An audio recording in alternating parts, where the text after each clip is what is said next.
رسول اللہ صلی اللہ علیہ وآلہ وسلم نے ارشاد فرمایا کہ جب ایک بندہ مسلمان ہو جائے اور اس کا اسلام عمدہ ہو، یقین و خلوص کے ساتھ ہو، تو اللہ اس کے گناہ کو جو اس نے اس اسلام لانے سے پہلے کیا معاف فرما دیتا ہے، اور اب اس کے بعد کے لیے بدلہ شروع ہو جاتا ہے، یعنی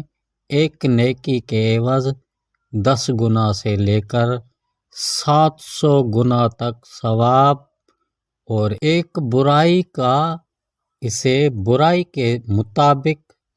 بدلہ دیا جاتا ہے، مگر یہ کہ اللہ تعالی اس برائی سے بھی درگزر کرے اور اسے بھی معاف فرما دے، یہ بھی اس کے لیے آسان ہے۔ رسول اللہ صلی اللہ علیہ وآلہ وسلم نماز میں یہ دعا پڑھتے تھے، ترجمہ: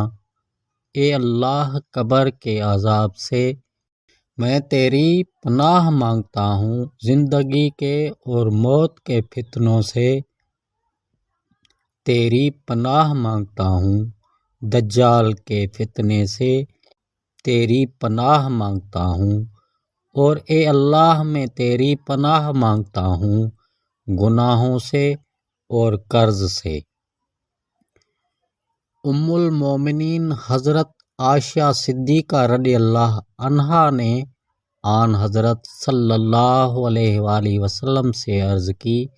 کہ آپ صلی اللہ علیہ وآلہ وسلم تو قرض سے بہت ہی زیادہ پناہ مانگتے ہیں۔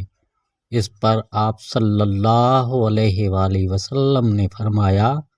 کہ جب کوئی مقروض ہو جائے تو وہ جھوٹ بولتا ہے اور وعدہ خلاف ہو جاتا ہے۔